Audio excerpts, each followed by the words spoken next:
If that is not bad enough, it appears that the alleged shooter and all of the people killed, the person who was in the hospital tonight, they were all related. It's really all too much to comprehend. The pieces of a disturbing, heartbreaking puzzle are starting to come together. At the center of it, police say, is this man who they are calling the shooter, 52-year-old Mavis Christian. Police say he shot 5 people in his family, killing 4 of them. They say he shot and killed his sister, Ruby Christian, Ruby's daughter, Kamaria Christian, and Kamaria's daughter, Tori Christian. Investigators say he also shot another one of Kamaria's daughters, a 15-year-old who is now in stable condition. Officers say Christian also shot and killed his ex-wife, who family members identify as Tawanda Barron. Sunday, we went to the second shooting scene on Warrington Road in Parkway Village. According to property records, it's owned by Ruby Christian, the suspect's sister, again, one of the 4 victims who police say Christian shot and killed. Very, very nice lady. Couldn't ask for a better neighbor. That's Tandy Biesinger talking about her friend and neighbor of many years, Ruby Christian. Biesinger, for now, has Ruby's dog, Money, who she says was inside the home when paramedics arrived. That's when they circled around and came back up to Ruby's driveway there to her residence, and that's when I took off on foot running. I met the daughter. She was inside the house. No police were even on the scene yet. And I'm not quite sure. I know her daughter thought that her mother had slipped and fell, which was not the case. But we did not know that, it was a gunshot wound. Biesinger says she had not met her neighbor's brother, the alleged shooter. The only thing I'm aware of is there was some family situations going on that left some ties, I think, due to their mother passing. She says Ruby Christian had only briefly mentioned her brother. She had made comments, not just me as a neighbor, but even to other neighbors as well. I'm not sure, what all that would lead to or if he had ever made threats. Police say once the shooter left Parkway Village, he went to a home on Howard Drive in Whitehaven. That's where they say he shot and killed yet another victim. Again, her family identifies that victim as Tawanda Barron. Fox 13 uncovered a 2018 court case which establishes Christian and Tawanda Barron were once married. Digging deeper, that 2018 court record paints the picture of yet another domestic dispute. Investigators say during an argument, Mavis Christian punched his ex-wife in the face several times to the point of her losing consciousness. It says when the couple's children, using a bat, tried to defend their mother, the suspect took the bat and used it to beat his ex-wife in the head. It says during the fight, the suspect even punched his own daughter in the face.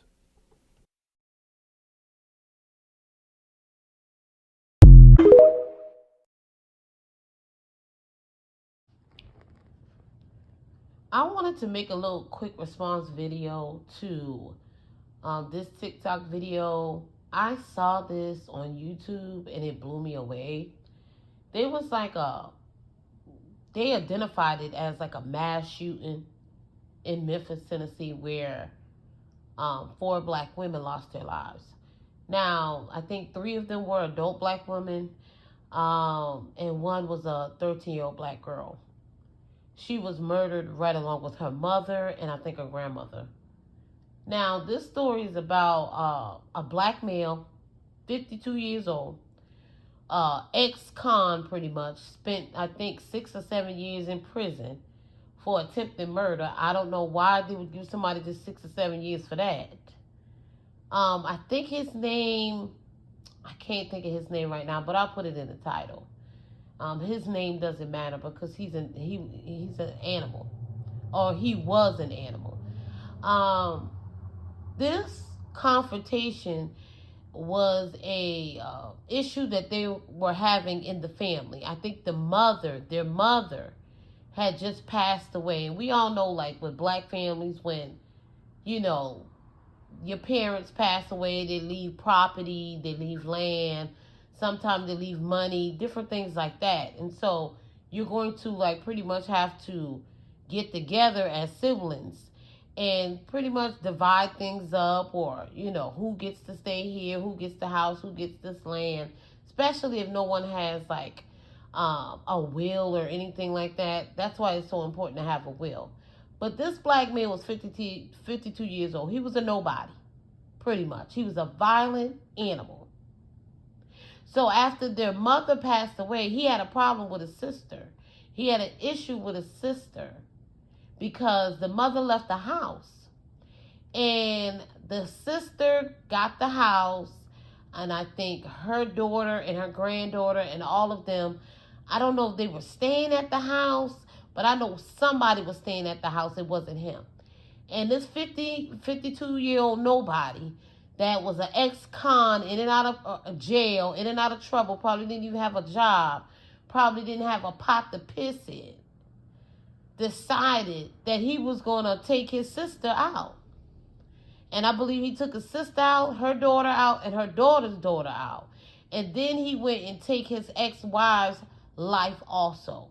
But it happened in Memphis, Tennessee. I'm going to drop a link so you guys can understand what I'm talking about. But that goes to show that even though some of these black males are y'all fathers, y'all brothers, y'all cousins, y'all sons, they don't give a damn about y'all life like that. This man had threatened his sister's life numerous times. Numerous times. He shot 5 black women, killing 4. One was a 13-year-old girl. The other girl that was 15 years old was shot 7 times. Basically, he just gunned them down. Then he took out his ex-wife. I think that's the reason why he was in prison, because he had broke into his ex-wife's house and beat her really bad in front of her children, his children too. And the children tried to fight him with a baseball bat. He took the baseball bat from his children and beat the ex-wife almost to death. And I believe that's why he was doing that time in prison for attempted murder. He beat his own daughter that was trying to protect his ex-wife from him beating her with the bat. This was a crazed lunatic.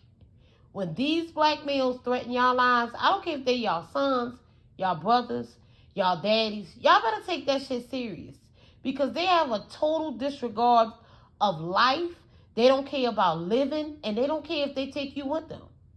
What he did to his sister, her daughter, her grandkids, what he did to them people and the ex-wife was absolutely insane. This was an animal they let out to roam the streets. And he was mad. He probably was used to being taken care of by his mama. When he got out of prison, I think he probably wanted to get into the house that his mama left when she died, and they weren't having it. Probably didn't have a job. Probably couldn't keep the house up. Probably couldn't pay no bills. But he felt entitled to it. And that happens in the black family a lot. These black women will birth these sorry-ass sons that are bums and that are criminals. And when something happens to the mother, because usually they ain't got no father around, they believe that everything the mother got is owed to them. And he probably thought that that house was owed to him. So he took out the kids, and he took out his sister. I mean, shot these people numerous times. I mean, gunned these people down like a psychopath. Then he turned the weapon on himself. This happens a lot in black families. One of my ex-co-workers, years ago, their mother had passed away. And I think it was about 8 or 9 of them all together. Maybe like 5 girls and 4 boys. Well, the youngest boy was basically a drug addict, criminal, mentally ill, was in and out of jail for stealing from people, drugs, beating people up, in and out of prison. And the mother had passed away right a little bit before he was scheduled to get out of prison. And he felt like he was entitled to come into this woman's house. And this woman had just like renovated this house, real nice house in real good shape. And he wanted to move into the house, never keep a job, on drugs, mentally ill, in and out of mentally ill facilities, in and out of prison. And he was mad at everybody else because they didn't want him to move in the house. because they knew he was going to use drugs and he was going to be bringing people in and out the house. He was a thief also. He loved stealing. And she said that they were battling with him because he wanted to lay up in that house, didn't have a job, didn't have anything, and he felt like he was entitled to it. Now, mind you, my ex-co-worker and her other siblings, they all had their own home and their own job, and, they all was doing pretty good. But he was always like the black sheep, the troubled child. He even would steal from the mother. He would break into the mother's house and steal out a purse and all kind of things.